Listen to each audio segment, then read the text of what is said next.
Aš žiūrėkit, įpjoviau man pirštų.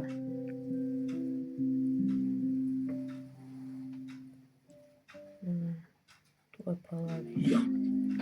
Va, įpjovė man pirštų kaip stipriai. O šitas popierius. Va, nuo tokio daikto, kur būna toksai, nu, va, toksai popierius. Popierinis toks, aliuminis popierius. Va, toks popierinis. Aliuma toksai va. Ir jisai va man įpjovė taip stipriai. Palauk, kur tas švies. The seven celestial princes of the throne of God. Behind every empire humanity has ever built, there exists a war that no one can see. It leaves no traces on the ground, no smoke in the sky, yet it decides the fate of entire nations. The Bible reveals that kings never ruled alone, and that before every conquest, an invisible battle had already been fought. It was the prophet Daniel who first saw this truth, a revelation that shook the balance between the physical and spiritual worlds. In the book of Daniel, chapter 10, verse 13, it is written, "But the prince of the kingdom of Persia resisted me for 21 days. Then Michael, one of the chief princes, came to help me.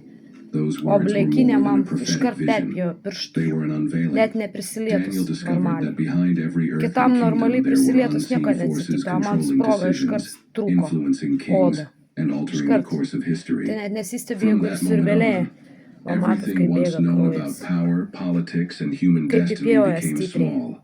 Michael appears as one of the first princes, not the only one. Not the absolute first, ne blekinė, čia šita popierinis, tas aliuminis. O blekinė tai iš viso ten man buvo, kai aš jas net neprisiliečiau, kaip pjovė, net neprisilietų savo sprogą pirštus. Čiut gal tik tai kliudžiau, čiut.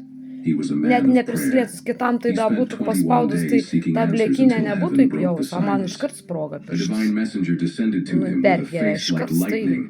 O va tas aliuminis kažkoks popierėlis blemba, kur lengvai lankstosi va, paprastai. Popieriukas, atsiprašant, įpjovė, jau sprogo pirštus vėl. Matot, kokie jautrus mano pirštai. Ne tokie kaip jūs. Matyt, kad karališko kraujo ir esu, matyt, kad tokia jautri. Kad net koks popieris ir tas perpjauna pirštų. Popieris vieną kartą man tikrai įpjovė irgi taip pat. Atrodo nieko. O kai brūkšteli per su popieriumi ir tas popieris perpjautų tau pirštus. O koks kraujas. Laiku tiesiog. Kaip šiandien nesiseka vienos bėdos. Velnias mane kaip atakuoja, tai taip atakuoja.